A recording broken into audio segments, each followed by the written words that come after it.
After teaching for 20 years and raising children, and I felt like I started a lot of artwork but never finished it.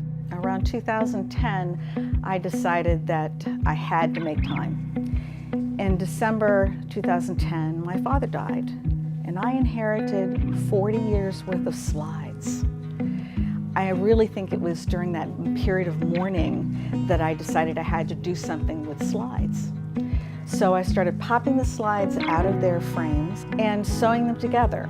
And as I sewed them together, the thread kept breaking because the edges of the film were sharp. So I decided if I actually sewed through buttons and just hung the slides on the framework that I created with the thread and buttons, that it wouldn't break.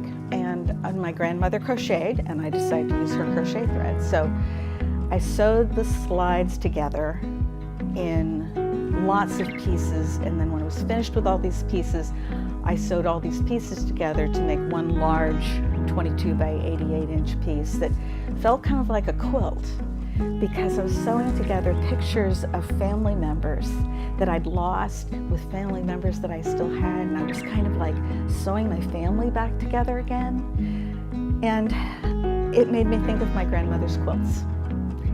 So I called when I made a quilt. Then I realized my daughter's wedding pictures were on floppy disks.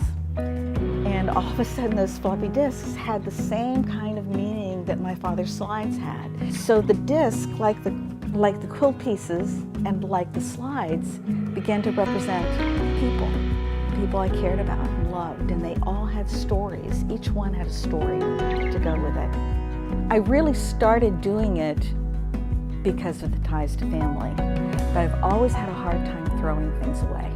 Part of it's ecological, simply because I wish we didn't have a lot of waste, but part of it is also having to do with the ontology of an object and how it relates to humans and how it can be forgotten very quickly because it doesn't relate to us anymore.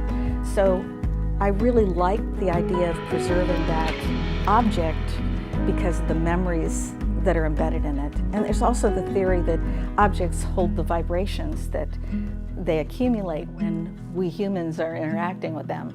And I think there's possibility that, I don't know for sure. I mean, I do believe that when you buy an original piece of artwork, you get a little bit of that artist with that original piece of artwork, and it's very difficult to transfer that in a print.